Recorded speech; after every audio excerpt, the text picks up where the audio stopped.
के आप हीरो हैं।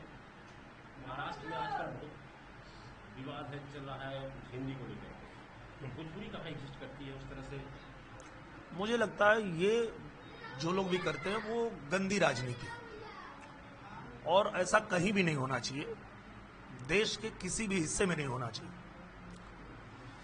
ये देश इसी बात के लिए जाना जाता है कि यहाँ अलग अलग भाषा है, अलग अलग कल्चर है, उसके बाद भी अनेकता में एकता है। यही तो हमारे देश का कल्चर है और यही इसकी खूबी है, खासियत है। तो मुझे लगता है कि इस तरह की जो लोग भी गंदी राजनीति करते हैं उनको नहीं करना चाहिए, उनको संभल जाना चाहिए, क्योंकि ये तोड़ने की राजनीति है। आप राजनीति करिए पर जोड़ने की राजनीति करिए, तोड़ने की नहीं। तो मुझे लगता है अगर कोई इस तरह की बात करता है और किसी में दम है तो हमको महाराष्ट्र से निकाल के दिखाए। अगर मराठी नहीं बोलने पर? मैं नहीं बोलता हूं मराठी, मुझे निकाल के दिखाओ। मैं किसी भी नेता को खुला चैलेंज देता हूं कि अगर तुम्हारे अंदर दम है तो मैं मराठी नहीं बोलता हूं, महाराष्ट्र से निकाल के दिखाओ मुझे, रहता हूं वहीं। तो ये गंदी राजनीति नहीं करनी चाहिए, मेरा ये कहना है। नीतीश राणे ने कहा है कि सिर्फ हिंदुओं को टारगेट किया जा रहा है, गरीब हिंदुओं को, किसी मुसलमान को टारगेट नहीं किया जा रहा है। जैसे आमिर खान हिंदी मैंने कहा ना, इस तरह की ना गंदी राजनीति नहीं होनी चाहिए।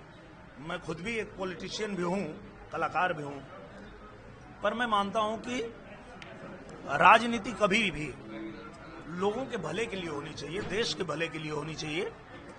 इस तरह की गंदी राजनीति नहीं है कहीं भी। ये कंपल्सरी होना चाहिए? बिल्कुल नहीं, बिल्कुल नहीं। देखिए, अगर किसी की क्षमता है कि वो 1, 2, 3, 4, 5 भाषा सीख सकता है तो सीखे, क्योंकि मराठी बहुत अच्छी भाषा है, बहुत प्यारी भाषा है, भोजपुरी जैसे प्यारी भाषा है, गुजराती है, मराठी है, तेलुगु है, तमिल है, कन्नड़ है, सारी भाषाएं बहुत, सबकी अपनी खूबसूरती है। तो वो सबको सीखना चाहिए अगर क्षमता है तो, पर नहीं अगर सीख सकते तो कोई जरूरी नहीं, किसी को जबरी नहीं करना चाहिए। ये गंदी राजनीति है, ऐसा नहीं होना चाहिए। क्या हिंदुओं को टारगेट किया जा रहा है, ये आप भी मानते हैं? मैं ऐसा नहीं मानता। ये किसी को भी, किसी टोपी वाले को नहीं कहते कि आप मराठी बोलो? नहीं, ऐसी बात नहीं है। जो गंदी राजनीति करते हैं वो किसी के नहीं होते हैं, चाहे हिंदू हो चाहे मुसलमान हो। जो गंदी राजनीति करते हैं वो गंदी राजनीति करते हैं और वो किसी के नहीं होते हैं, मैं तो ये मानता हूँ। अखिलेश यादव 2 दिन पहले गए थे आपके आजमगढ़ में, उन्होंने अपने कार्यालय को पीडीए कार्यालय बना दिया। ये किस तरह का पहल?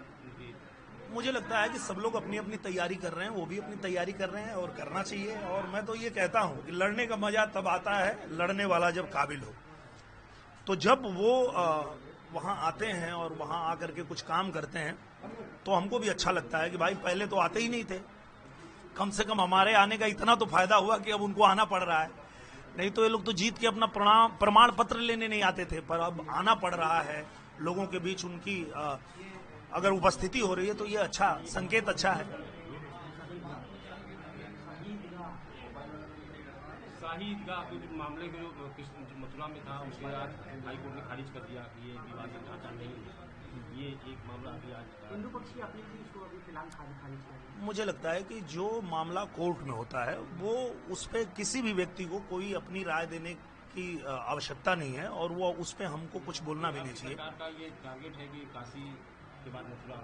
नहीं, मुझे लगता है कि वो तो जब कानून से पास होगा तभी, चाहे हमारी पार्टी हो किसी की पार्टी हो, वो तो जब न्यायालय से जो आदेश आएगा वो फिर होगा। बिल्कुल।